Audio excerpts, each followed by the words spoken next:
திருவள்ளுவரின் வழியில் வாழ்ந்து வாழ்வின் உன்னத நிலையினை அடைய திருக்குறளோடு நாம் என்னும் இந்த நிகழ்விலே இணைந்திருக்கின்ற உங்கள் அனைவருக்கும் முதற்கண் வணக்கம். இன்றைய திருக்குறள் எண் 629, அதிகாரம் இடுக்கண் அழியாமை. டென்னிஸ் உலகின் நம்பர் 1 விளையாட்டு வீரர்களில் முக்கிய இடம் பிடிப்பவர் ஆர்தர் ஆஷ். விம்பிள்டன் மற்றும் US ஓபன் டென்னிஸில் ஒற்றையர் பட்டத்தினை முதலில் வென்ற ஆப்பிரிக்க அமெரிக்க வீரர் என்ற பெருமைக்குரியவர். அவரது ஒவ்வொரு வெற்றியிலும் அலட்டிக்கொள்ளாத பாங்கும், இறைவனுக்கு நன்றி சொல்வதும் காண்பவர் அனைவரின் நெற்றி புருவத்தை உயர வைக்கும்.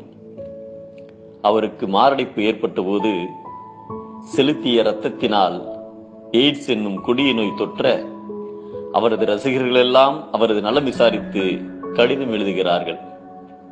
அதில் ஒரு ரசிகர், இறைவன் போயும் போயும் உங்களுக்கு இப்படிப்பட்ட நோயை கொடுத்து விட்டானே என்று வருந்தி எழுத, அதற்கு பதில் கடிதம் எழுதுகிறார் ஆஷ்.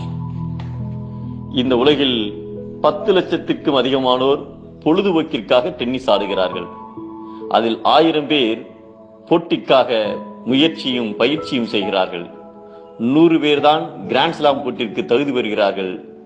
காலிறுதியில் 8 பேர், அரையிறுதியில் 4 பேர், கடைசியாக இறுதிப் போட்டியில் 2 பேரில் ஒருவராக வெற்றி பெற்று வெற்றி கோப்பையை உயர்த்தி பிடிக்கும் போது, இறைவா, இத்தனை லட்சம் வீரர்கள் இருக்க எனக்கு மட்டும் இந்த கோப்பையை ஏன் தந்தாய் என்று நான் கேட்கவில்லை.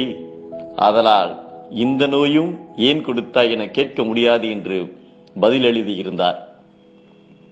இன்பத்துள் இன்பம் விளையாதான், துன்பத்துள் துன்பம் உறுதல் இலன் என்பது நம் வள்ளுவர் வாக்கு.